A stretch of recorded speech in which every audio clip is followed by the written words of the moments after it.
I think all these difficulties are a symptom of how profound this material is. It's not meant to be easy for us to get it.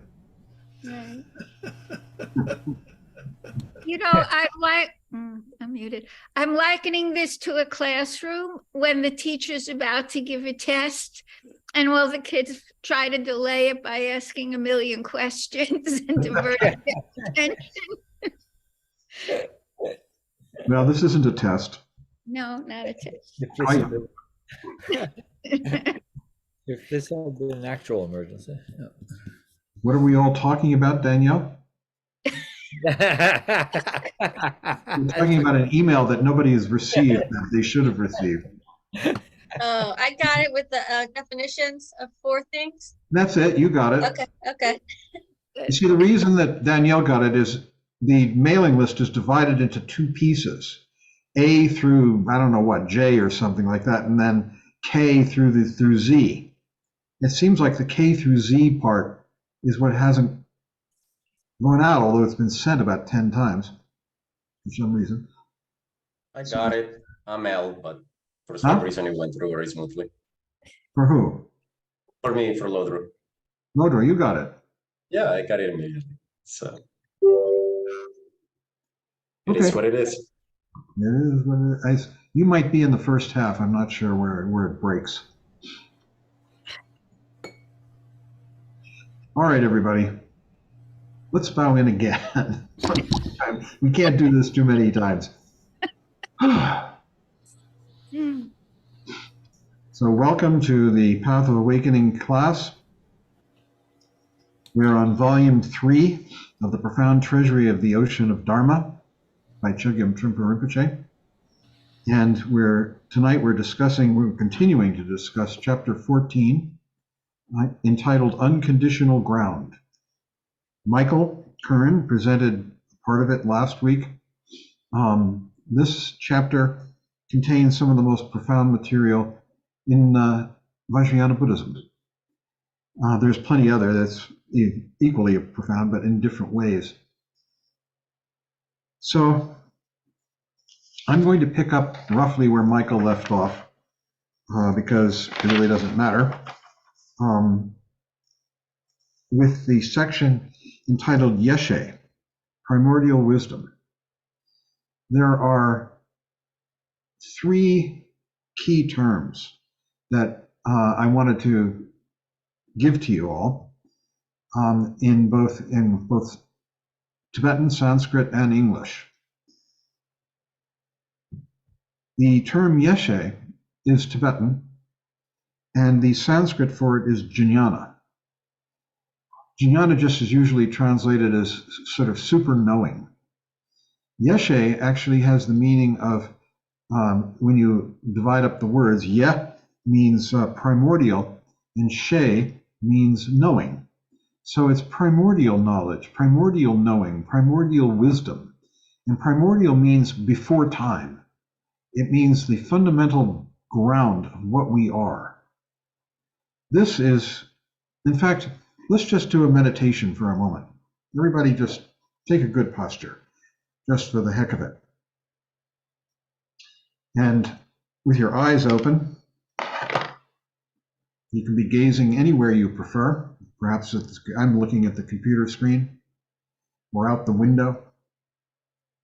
And you just rest your awareness in whatever is being seen and heard, and anything else that happens to present itself to you. You rest in here. There is no effort to this. This awareness occurs by itself, ipso facto. It's all free. No effort is required. In fact, effort only obscures this awareness. This awareness is with us all the time. It was here from before the beginning. It will be here after the end, whatever all that means. It's always present. It never stops. It never diminishes. This is primordial wisdom. It is the very foundation, ground, essence of what we are.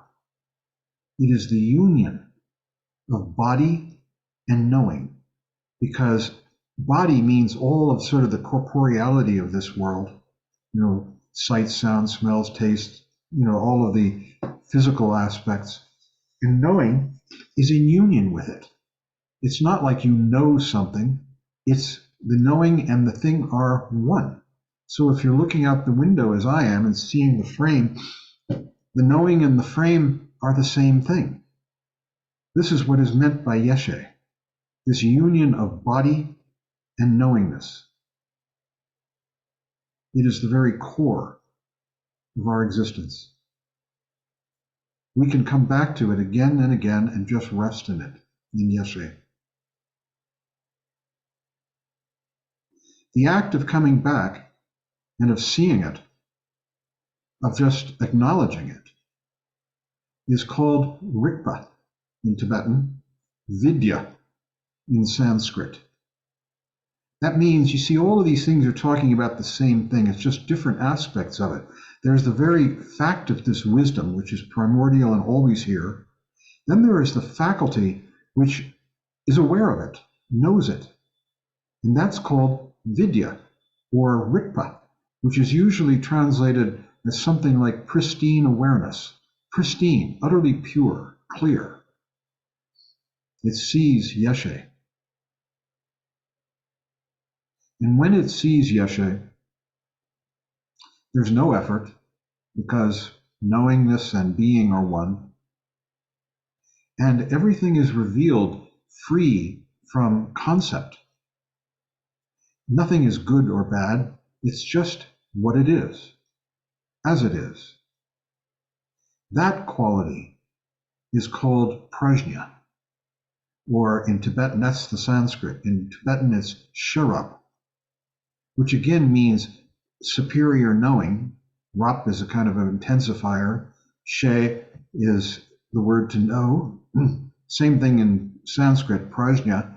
Pra is an intensifier, and jnana is the root of the word to know. And what it means is that when we see Yeshe with the faculty of, I'm going to get my languages straight here, Rikpa in Tibetan, then we see it as it is, in seeing things as they are, devoid of any kind of error, devoid of any kind of trips that we might lay on them. This is good, this is bad, I want this, don't want that. All of that's out the window. Seeing things stripped, naked, truly as they are, without our judgments, is prajna, or sharab in Tibetan. These three terms, Yeshe refers to the primordial aspect of this knowingness and of its union with being, that the two are utterly joined. There is no knower and known. Everything arises in knowingness. They call it the union of ku and she. Ku is body. It's the same as kaya in Sanskrit. And she is to know. And it's the root of the word jnana in Sanskrit. So this is the union of the body and the mind. It's completely natural. It's the only way to perceive it is effortlessly. As soon as there's effort involved, the effort obscures it. And this is what this chapter is about. It's so core, it's so fundamental. It's what illuminates all the rest of the complexities of the Vajrayana. When one sees things like the protectors, the protector deities, which are really things that arise, phenomena that arise in this world, which wake us up. They are seen with this eye of Rikpa. They are seen in Yeshe. It's the only way to see them. So the only way to see the true real world is with these three faculties. And they're all different aspects of the same thing. Jnana, yeshe, refers to its utter non-duality, union of body and mind, its primordial quality. You see, the more we practice, the more we wear out this knower that wants to grasp things and know things.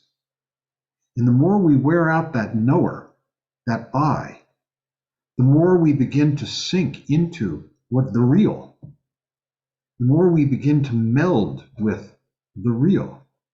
It happens in spite of our efforts, in spite of our doubts.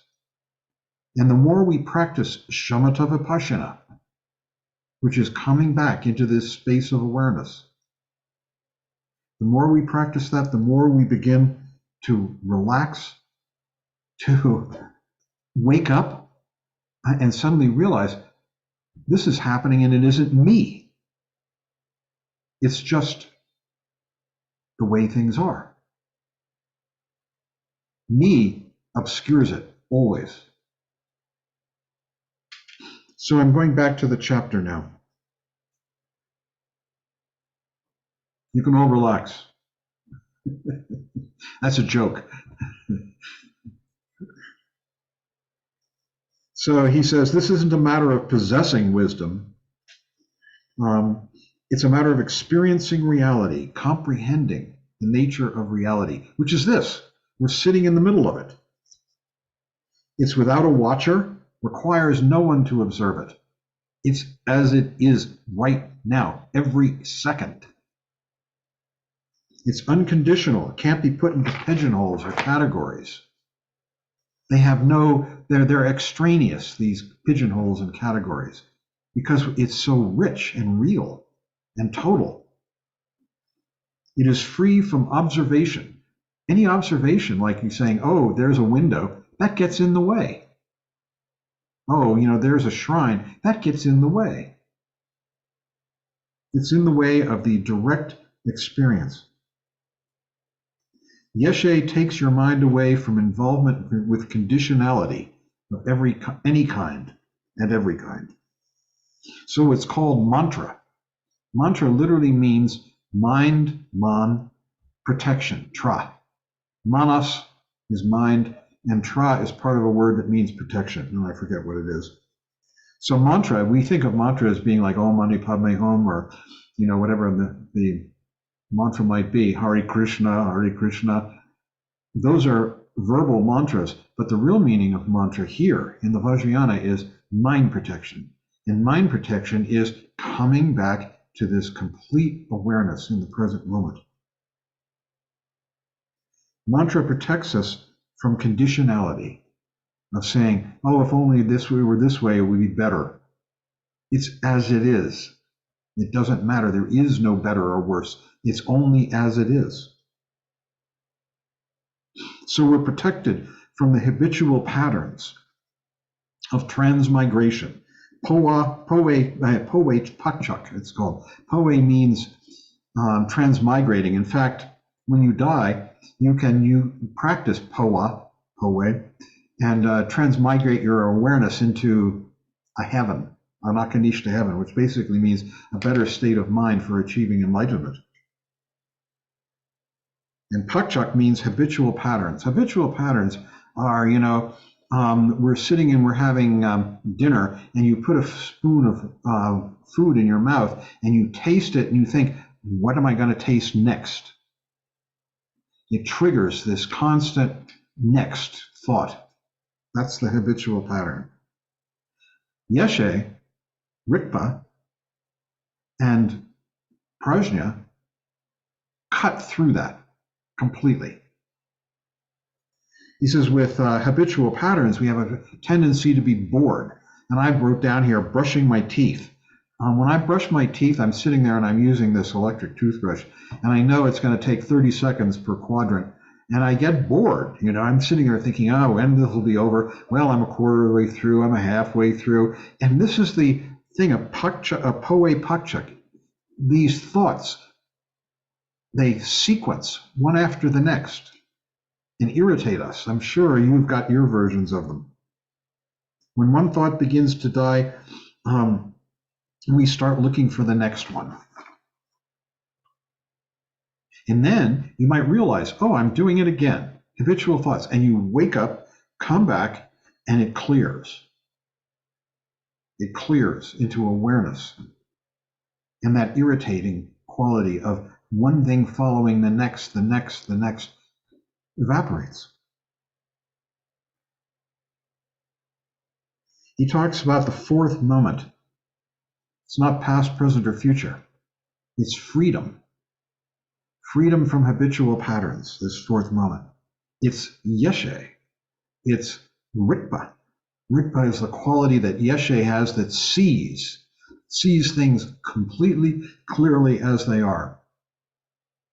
Any of you who've studied with Tsoknyi Rinpoche, he is a rikpa maven. He talks about rikpa all the time. Trungpa Rinpoche called it something else. The Kagyus, and I gave you this term, call it, this is a little bit confusing because I'm going to explain why. They call it ordinary mind, as it translates in English, tamagi shepa. Ordinary mind. It's this, the mind is so ordinary, this mind of knowing, of yeshe and rikpa. It's so ordinary. There's no judgment, no evaluation. It's completely what we are. And so it's called ordinary mind. You come back to this mind that's already here. It's ordinary. Now, I want to warn you that in these texts, they also refer to ordinary mind as neurotic mind. And that, when they do that, that's another English translation, but it's a different term. It's the term sem in Tibetan, or chitta in Sanskrit, which refers to thinking mind. And sometimes they translate that as ordinary mind too, so it gets a little confusing. But it won't really for you, because you're not going to come across the transcendent ordinary mind in these texts very much. Trungpa Rinpoche made it secret for a long time, and it's only in the last 10 years that it's begun to become that his students have begin to feel that they can talk about it, because he said he didn't want us to talk about it, this term tamagi shepa, ordinary mind. But it's there in the profound treasury. We've already gotten to it, and we're going to get to it again. Have I confused you? Maybe stop for a second and take questions, complaints.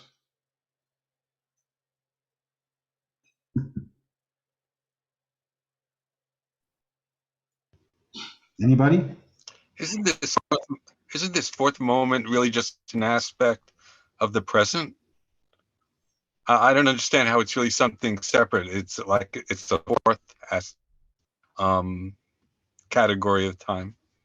It's because the present is still derives its meaning relative to the past and the future. It has the idea of time in it. In the Vajrayana, time is simply regarded as a mental construct. Time altogether. There is no past, present, and future. You could call it, there's only now, but that's just another word. This now is primordial. It had no beginning. It will have no end. It goes on. Thanks, that works for me. Huh? I said thanks, that works for me. Good for you. It's a real mind bender as far as I'm concerned. Anybody else? John, Yes. John, when Organ, I can't remember his name, speaks about pristine mind, is that because he's Nyingma, or is that? Yes. Yes. Okay. Yes. That's it. Organ Chowan, who wrote the book, Our Pristine Mind. And he's talking about Rikpa. Nothing but Rikpa. That's what that book is about. And everything that constellates around it. Yeah, you've got it. That's it. Rikpa. Our Pristine Mind. Now, I asked Tsoknyi Rinpoche, a couple of years ago, I ran into him on the street. Well, many years ago. I hope I'm not repeating a story I've told before. I tell stories. But when Trungpa Rinpoche died, Kensei Rinpoche, I had an interview with him, and he told me, I asked him, I should I look for another teacher? I could hardly imagine spending the rest of my life with Trungpa Rinpoche gone. And he said, no, you'll never find another teacher like Trungpa Rinpoche. Now you have to find the guru in your heart. So for years, I didn't even go to hear other teachers until one day, somebody said, you should go hear this fellow. His name is Tsokmi Rinpoche. And for some reason I went. And he was talking about nothing but Rigpa. And I recognized it immediately as Tamagi Shepa. It's this non-dual knowing that is, it's what we are. It's not something you exercise. When you stop exercising, trying to know something, there it is. It's here, clear, all the time. So I signed up and I went and had an interview with him, with Tsokmi Rinpoche, up at Marpa House here in Boulder. And I said, what you describe as Rigpa is very much like what Trungpa Rinpoche taught us as Tamagi Shepa, ordinary mind. I said, is there a difference? He said, for you, there's no difference. I took that to mean that I understood part of it, but I wasn't subtle or sophisticated enough to go all the way and understand the differences between Rigpa and ordinary mind. And I understood it that way for years, until about 4 or 5 years ago, I ran into him on the street at a teaching that we both go to with this guy, Kempo Namdrol, in Alameda, California. And we sat down on a bench, and I reminded him of that interview with him at Marpa House. And I said, do you remember? And he said, yes. And I told him about how he told me that for me, there was no difference. And he said, oh, I didn't mean that you didn't understand it. He said, I just mean that for you, there's no difference between Tamagi Shepa and Rigpa. So I said, well, what is the difference? Why are they named differently, in the Kagyu and the Nyingma sects? And he said, when a teacher teaches Tamagi Shepa, in the Kagyu tradition, it's gentle. And when a teacher teaches it in the Nyingma tradition, it's more shocking and violent. So the kind of instruction that I just gave you is really in the Kagyu style.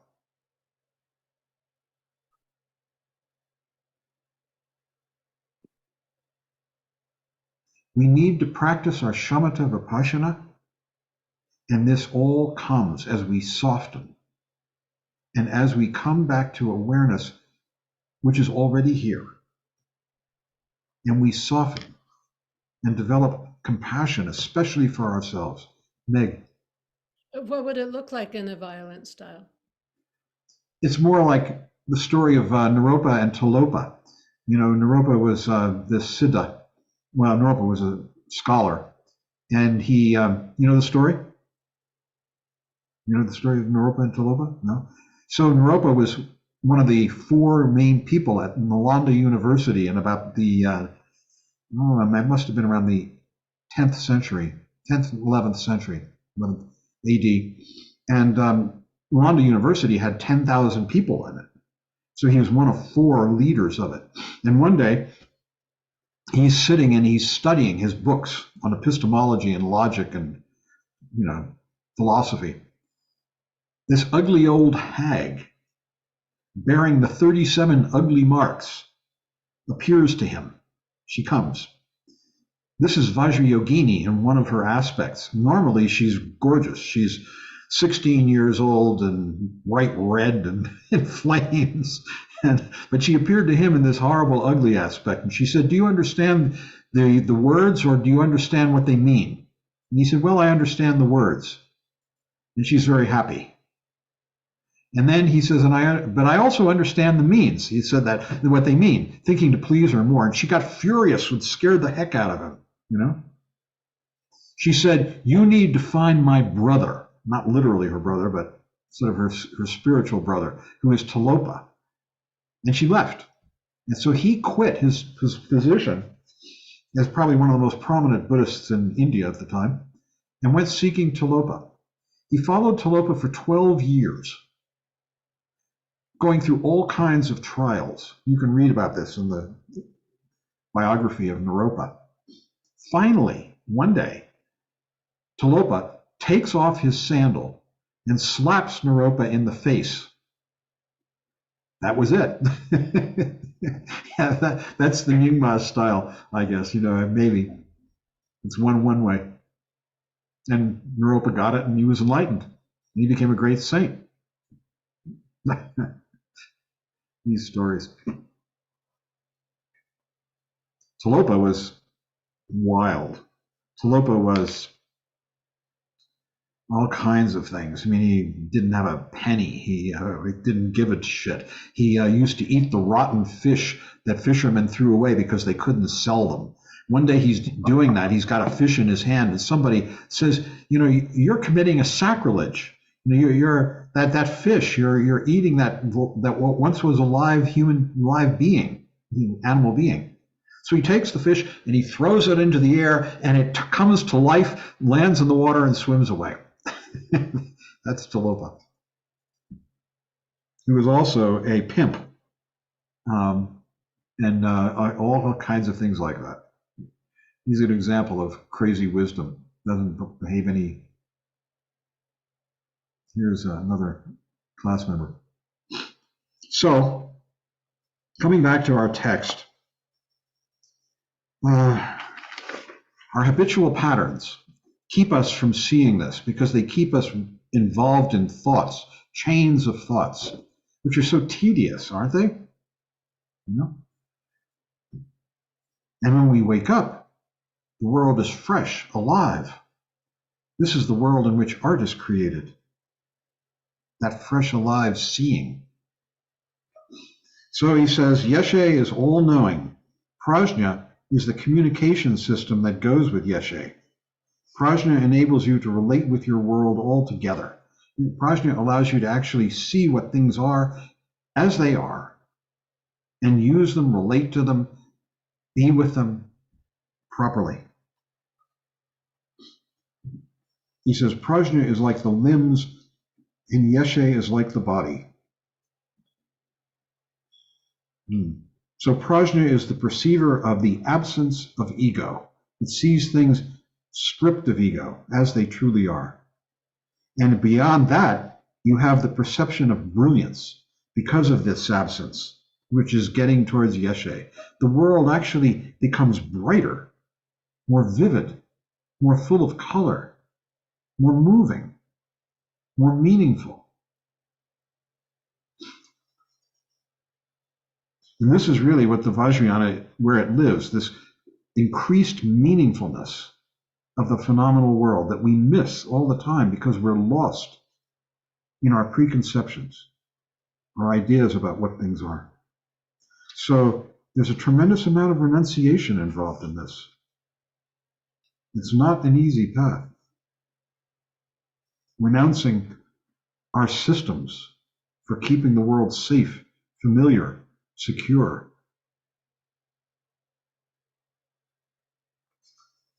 He says, the idea of being empty of ego, of something, is a slightly early level and is connected with the path rather than the fruition. The idea this is shunyata.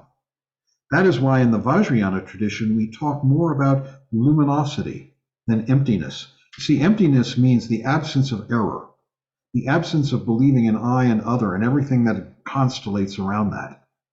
When you believe in I and other, the world is a constant act of aggression, desire, stupidity.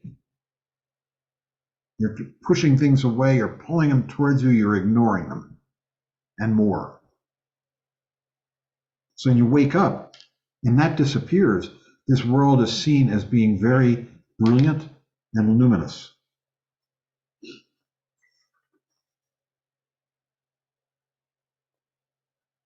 It says, Yeshe cuts your thoughts on the spot. It numbs any possibility of wandering mind. It has no boundaries. You are there already. You don't go there. If you try to go there, you're caught up in the going. It is almost as if you don't have to be fearful of death It is as if you are part of the elements already. You're actually part of this whole world. We are in union with it, which is true. In this instant, if we think of ourselves as being separate, we are doing just that, thinking of ourselves as being separate. In point of fact, here we are, in union with whatever is going on at the moment.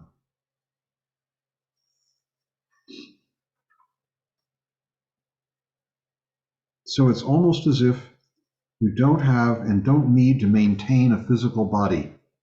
You don't have to be fearful of death. It is as if you are part of the elements already. So when you understand Yeshe and are dwelling in Yeshe, death has no meaning. It's just another change. Like leaving your house, and now you're not in your house anymore, you're outside. You leave your body and you're not in your body anymore. There's no you. There's just this constant awareness of whatever happens to be presenting itself. He says, with Yeshe, there are no possibilities of making mistakes anymore at all. There are no mistakes. There are no such thing as mistakes.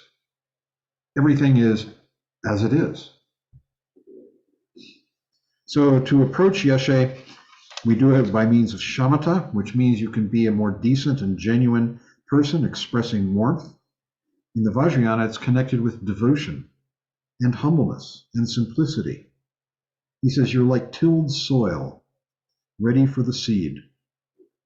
Next, with Vipassana, we are ready for further communication, for sowing a seed, which in Vajrayana terms means meeting the Guru, and is also connected with hearing the Dharma.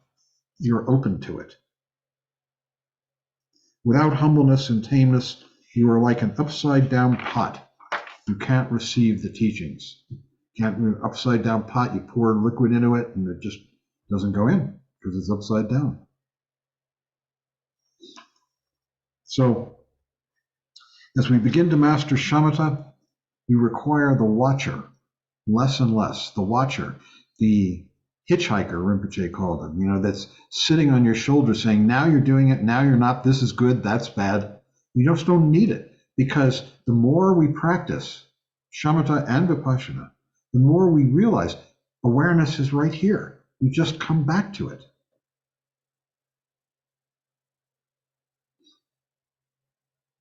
It's always here. And then you become shinjan. That means cleaned up of your neurotic patterns, your habitual neurotic patterns. He says, as you evolve into vipassana, this wide open awareness that we practice every day in meditation, that's really what we're doing. That watching the breath go out as a shamatha element, but then it goes out, expands into space, and here we are in awareness. That's vipassana. Being aware in the moments of space and everything that arises in it.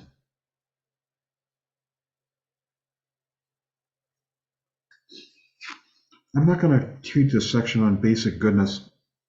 It's kind of an extraneous section, but we talk about it, but he says that it's sort of the prelude to Yeshe, basic goodness. You begin to realize that this world is wholesome, worth being here for, worthy of your compassion, worthy of your help, your heart, your love, your appreciation. And that's beginning to appreciate the basic goodness of this world. Yeshe is the next step, or maybe the next 10 steps beyond that.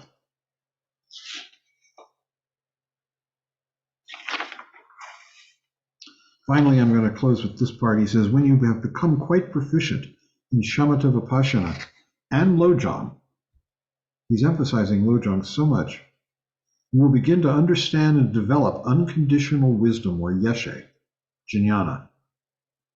That's the Sanskrit. You will be able to identify and emulate the style and mentality of the enlightened ones fully and completely. That enlightened mentality will cease to be a myth and will instead become a real living tradition, which I think it was for him. So we could have a discussion.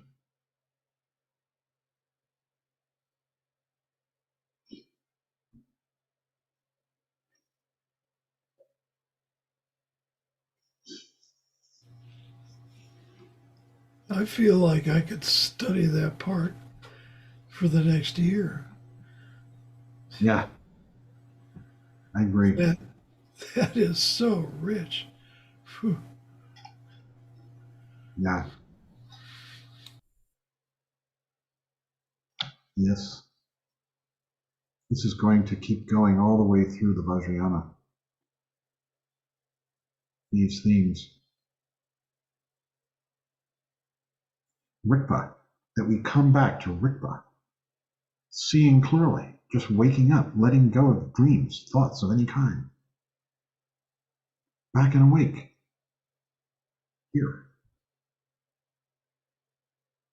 Lodro has something, I think. Nodro. Thank you, John. You mentioned for a moment Zem or Chitta as neurotic mind or the negative element of ordinary mind. Is this the same Chitta that is used in bodhicitta? Yes, it's the same chitta. But when bodhicitta, it means awakened chitta. So it's still not at the level, even bodhicitta is not at the level of yeshe or jnana. Bodhicitta is still a Mahayana term. And Mahayana means that you are beginning to see this core of awakening and you are cultivating it. You're cultivating it how? Through meditation practice and through the practice of compassion and generosity. But when you get to the level of yeshe, it's simply recognizing and acknowledging reality. There's no idea of getting someplace. It's already here. This is the superiority of the Vajrayana to the Mahayana. The Vajrayana is saying you already have it. You just don't realize it yet. The Mahayana is still saying you have to improve yourself somehow.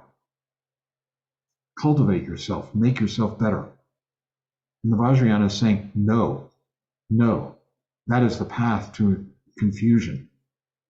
Rather, what you have to do is recognize what's already there and always has been.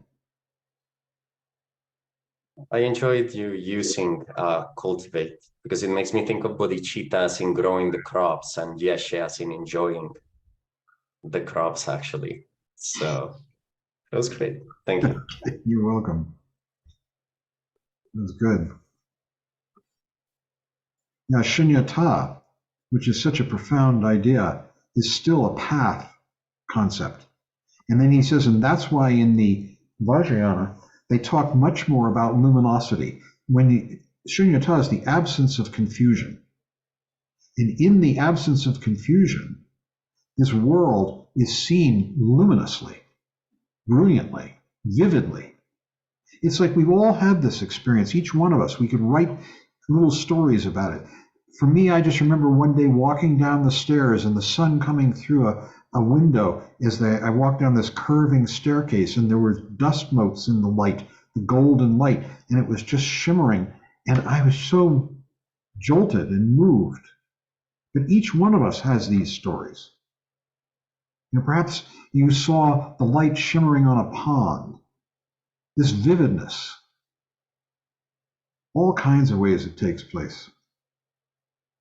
When our eyes open, when our minds open, when we stop being absorbed in habitual patterns. And this is called in the Vajrayana, they call it luminosity. The word in Sanskrit is prabhasra. The word in Tibetan is ursel. Ursel literally means clear, limpid light. Is light and sel is limpid or clear, luminous. And that in the absence of confusion, we see this world so vividly, so luminously. Philip. Thanks, John. So as you're talking here, it makes me think of the difference between relative bodhicitta and ultimate bodhicitta. And tightly associated with that is the feeling I'm getting moving through this, that all of this is intimately bound up with a really thorough understanding or experience of emptiness. It is. It requires an understanding of emptiness and an experience of emptiness. And then it goes beyond. It's like emptiness opens the door, and then luminosity is what you see through that open doorway and what you step into.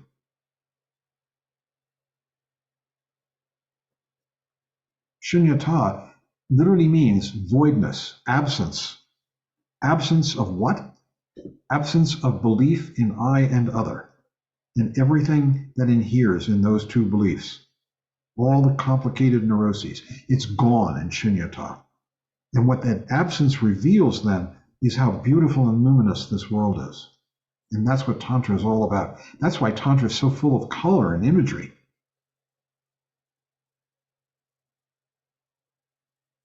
So would it be fair to say that with these words work, that we're on the threshold of leaving ourselves behind and entering what truly exists beyond that?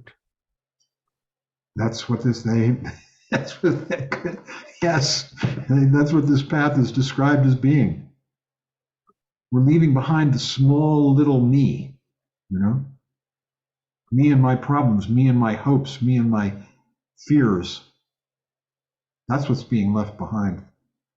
And stepping into this brilliant, beautiful world. In whatever way our karma dictates. And each one of us will do it differently. Look at the way Talopa did it, eating rotten fish. He made his living pounding sesame seeds and making oil.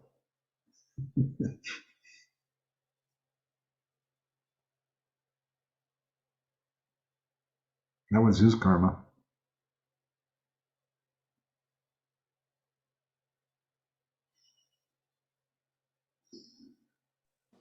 John, is that why we chant Gate Gate Parasam Gate? And is that from the Heart Sutra? Yes. Yes, that's right on. Right on, Randy. Gate, what's gone is belief in I and other. That's what we're saying. Go away. Gate, paragate, that means really gone. Parasamgate means really, really gone. Awake, Bodhi, Swaha, so be it. Yeah. Thank you. Yeah, thank you. The Heart Sutra is so gorgeous, isn't it? Yeah. Jane. John, I was struck after on page the bottom of 181 after there's talk about this fourth moment, and at the very bottom it says, so Vajrayana patience involves proper timing. There is greater precision in the experience of appropriateness.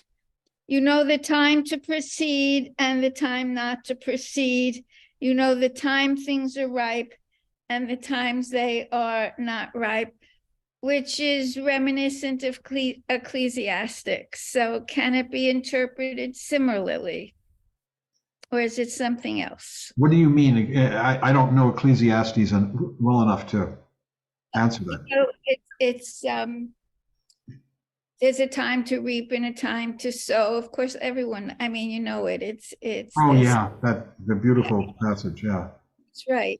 And it's this idea of when it's time, you just know it. And it's tied up here in our text with patience, the Vajrayana notion of patience that includes the idea of waiting. You don't make things happen. They happen as they happen. I think you're right. I think it is the same idea. This patience that he's talking about is not like a grin and bear it patience, like grinding your teeth and sort of holding on to, through it.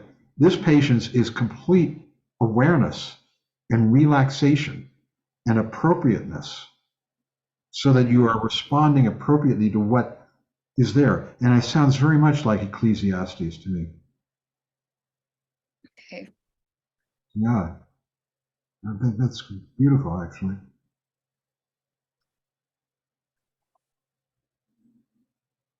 These are great questions. Mark, you had something? Hi, everybody. Hi, John. Yeah, I kind of found it interesting, protection from conditionality and the reference to the mantra and kind of mind protection. And it talks here where the mantra is kind of like the mantras that we speak. And it does, do mantras in themselves, can they protect us and our mind from neurotic thought? Yes, but it's a limited kind of protection. It's shamatha. Right. You're focusing on an object, and that can be a sound, And by doing that, you bring your mind back from dreams, hopes and fears, past and future. Mm-hmm. Mm-hmm. I just want to say this too about, because it's been coming up a lot, this fourth moment. Mm-hmm. In the highest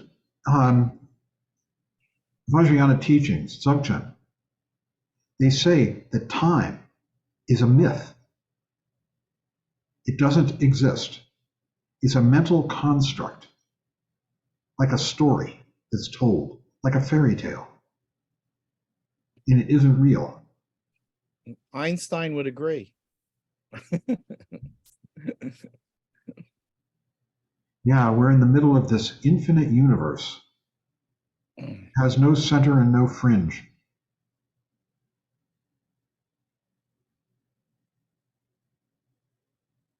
Center and fringe is another mental construct, and it's what ego uses. Ego is always the center, and everything around it is the fringe or the circle. Trungpa Rinpoche used to talk about that. How you see things on the circle, and it implies the existence of the center, the viewer.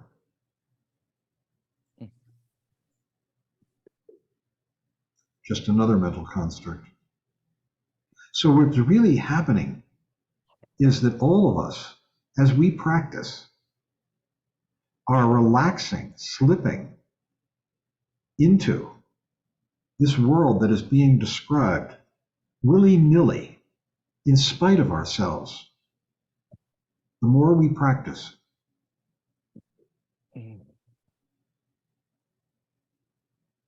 And it begins to come to us in flashes, in moments, in little flips and little sort of cracks in our world. And you see it, and then you grab onto it, and it's gone.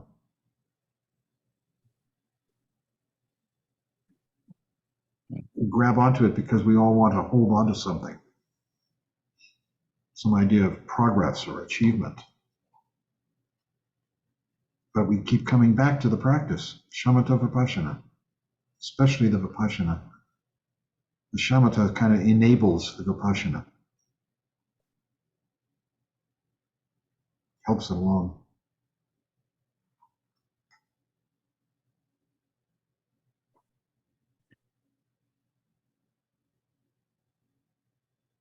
Who else? Shinyi, how about you? Have anything to say? One thought just came to my mind. I was reading Tuka Ujin's book, As It Is. It's a very brilliant book, by the way, and it really is very clear in terms of things we're talking about. But he was saying that if you're stable in recognizing the Sarikpa, then it gives you a huge advantage at the time of death. I think it's the Bardo of Dhammata, where you actually recognize him and you can see it and you're liberated. So I'm just wondering if you can say more about that. like, yeah. Very profound subject. See, there are 3 death bardos. Anybody want to hear this? I mean, this is a whole subject in itself.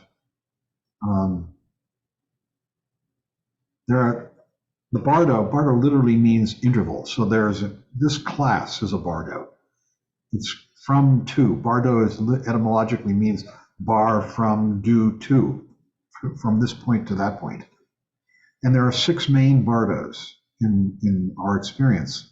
There's the bardo of this life. And within that, there is the bardo of dream and the bardo of meditation. That's 3. And then there are the death bardos.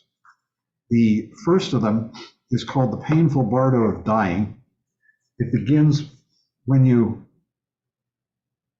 experience the condition that is going to kill you.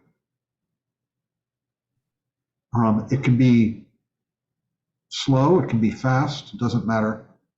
And it contains within it the experience of the death of the body, and at the end of that, most Western medicine would say the person has died, but Buddhists don't, because the mind is still operating. And so the mind has to die. The neurotic mind, thinking mind, the mind of I.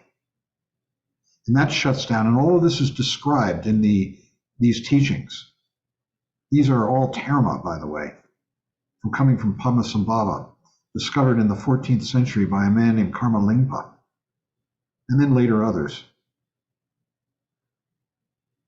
So the death bardo ends with the complete shutting down of both the body and the mind. And at that moment, if you've trained enough, you can achieve full enlightenment. And it's what they call the mother-child moment. And you see, you've practiced all your life coming back to awareness. That practice is the child. The awareness itself, the real awareness, the reality, is the mother. So they say at that moment of complete death, if you've trained, most people haven't, but if you have, it's like a child leaping into its mother's lap. You leap into the true awareness. You recognize it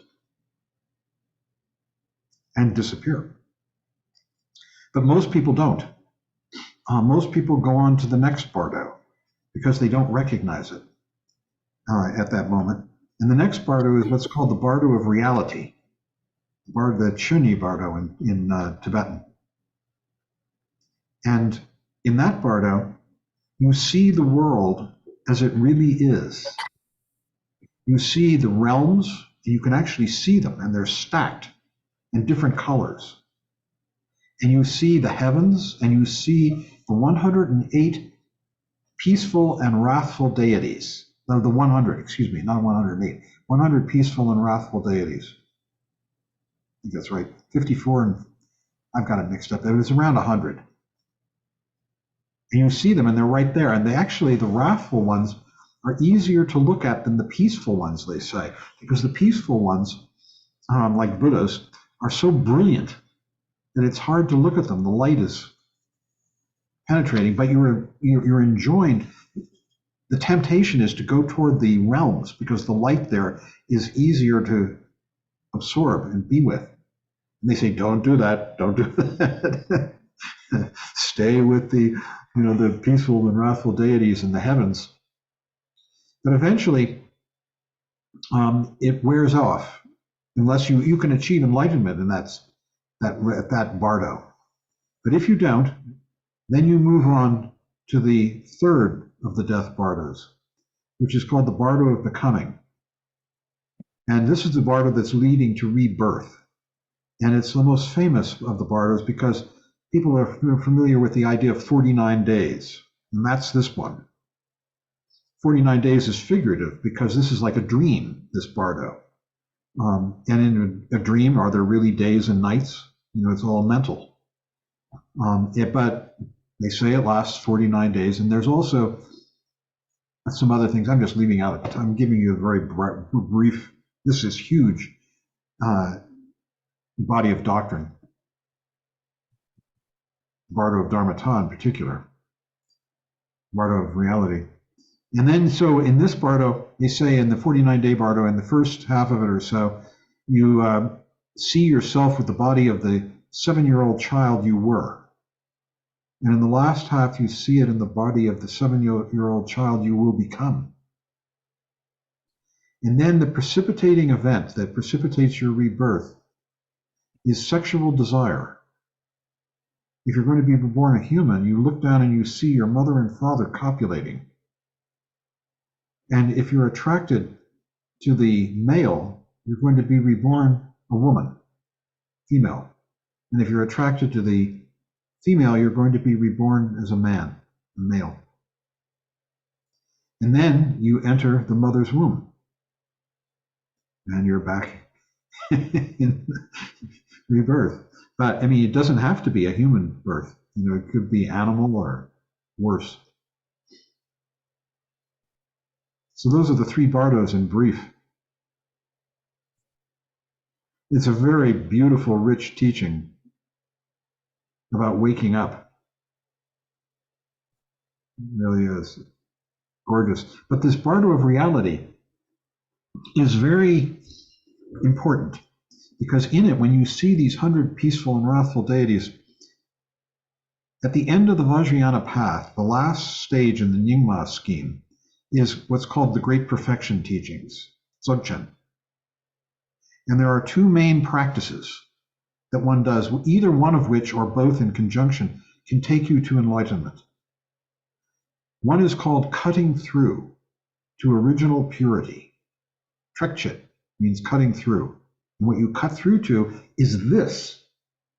You're cutting through confusion, delusion, habitual thoughts to awareness of this. And this is the original purity. And by doing that, you can more and more effectively, you can awaken. The second practice, though, is a very unusual practice. Basically, you are seeing the 100 peaceful and wrathful deities, and it requires a lot of work. They say of the first one, cutting through, it's the lazy person's path to enlightenment. You know how effortless Vipassana is, you know, Shamatha Vipassana is really pretty effortless. That's what Trekchit is. Trekchit is the ultimate effortlessness, cutting through to this simple, pure state. But the other practice, which is called Tugel, and it's hard to translate that term, but it usually is translated as something like leaping over, involves a lot of work, postures, gazes, time, you know, all strange postures. And a lot of time, and you eventually see what's described in the Bardo of Dharmata. You see the 100 peaceful and wrathful deities. And these deities, by the way, are here right now. They're all around us. We just don't have the eyes to see them. Sometimes you do, you see something, and you go, huh, what was that, you know? And then you just write it off as something ordinary.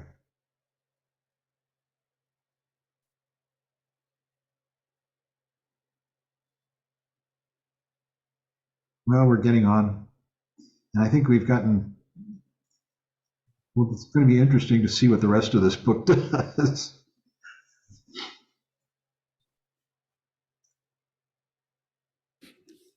Is Vajrayana Buddhism scaring anybody here? No. I have something I'd like to say. Since you brought up Tsoknyi Rinpoche, he was in one of his teachings, and he uses his own experience, but he uses the phrase often, real but not true. And he's talking about the danger of, you know, when you're lost in thought, you're living in a mind-created world, and you think it's real, you know. And what he used was his experience of, I think he was somewhere, or Hong Kong or Taiwan, somewhere there around there, and he was walking over between two towers, there was a bridge, a walkway with a glass floor. And he just, to put it in simple terms, it's acrophobia. He couldn't, even with his companion, his escort, he couldn't walk over it. He just couldn't walk over it. And he said, I'm going to do it. I'm going to do it. And he would get a couple of steps or halfway over maybe, and he'd have to turn back because he just felt it was going to, and he said, even though hundreds and hundreds of people were walking over it as he was watching, he just thought he was going to be the one who walked over it, and it would just, the bottom would just fall out, And so he calls that real, but not true, because he's lost in this illusion because it feels so real. And that's what we do. We reify our feelings. And then another one, I think I mentioned this before, but another one of his favorite expressions is, the thought of your mother is not your mother. And, he's talking about living in a mentally constructed world, and I know that just from my past, my own experience, if I'm lost in some kind of debate or conflict with my mother, I'll be having a conversation with her that's totally in my mind and may have nothing to do, well, it does have nothing to do with the reality of what's going on, but it feels very real.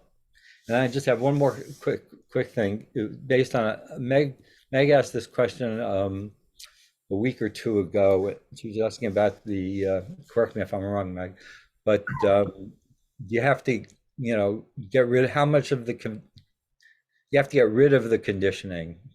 Does being clear mean getting rid of all the conditioning? And it sounds like some work. And I came across this Q&A with Suzuki Roshi. It's in a small book called Zen is Now, or Zen is Right Now, and it's all Q&As and his answers. One of his students says, do I have to give up all my ego, or can't I keep just a little bit of it, or something like that? I'm paraphrasing. Yeah. And Suzuki Roshi says, all of it except enough so that you don't step in front of a bus. That was it. Lane had something, and then we'll probably wrap it up. Yeah, on the subject of time and timelessness, I just wanted to mention something I once heard from a friend that made a lot of sense to me, and I'm sure he got it from somewhere else, but I just don't know who he got it from. But what he told me was that time is an attribute of thought. So, which makes total sense, because when you think about it, when you have no thought, you don't experience time, right?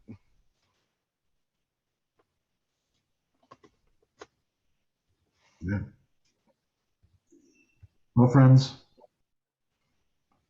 fellow path treaders, shall we close with the closing chants? Anybody else before we go? Nope. Okay. Just really quickly, John, I'm sorry. Today for Losar, is there anything extracurricular that you would recommend us to do aside from the usual practice? Anything particular for today? There are all kinds of celebrations happening at different centers. Val is, she's not here tonight because she's doing the sadhana of Mahamudra with the center here in town. And there are different celebrations. Yeah. We didn't do it. Maybe we should have. Maybe next year, if somebody's interested in helping create a celebration, we could do it online, have a party, come with drinks. This is the Tibetan New Year, and it's the end of Dun season. So, Tashi Delek, everybody. Here's to you. Tashi Delek. What's up, Tashi Delek? It's Yep. the year 2150, by the way. Losar. 2150? 2150. Okay. Now we're on the lunar calendar with Losar, the Buddhist lunar calendar. Okay. Meg, are you chanting? Who's chanting? Yes. Okay. I'll put it up. Okay. Listen, just one thing.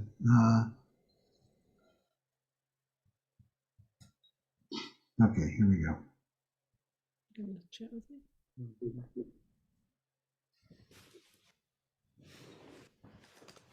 I'm going to mute all. Come tomorrow, if you wish. I'll put my mute all.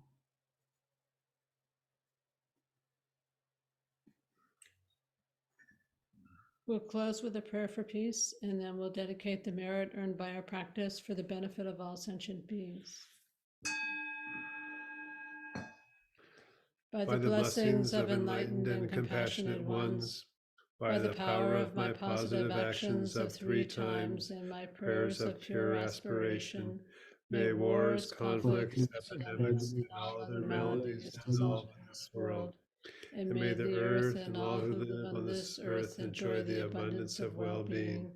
May all learn to live lovingly with each other. By this merit, may all obtain omniscience. May defeat the enemy wrongdoing. From the stormy waves of earth, old age, sickness, and death. From the ocean of samsara, may I free all beings. By the confidence of the golden sun of the great East, may the lotus garden of the Rigdon's wisdom bloom. May the dark ignorance of sentient beings be dispelled. May all beings enjoy profound, brilliant glory.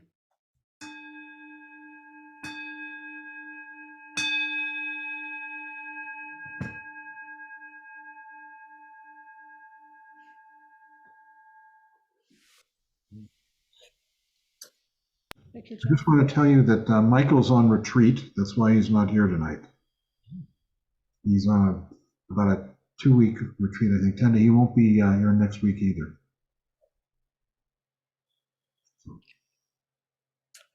Thanks, Thank you, everybody. everybody. Have a good Thank night. you. Thank Good night, you. everyone. Thank you, everybody. Have a good evening.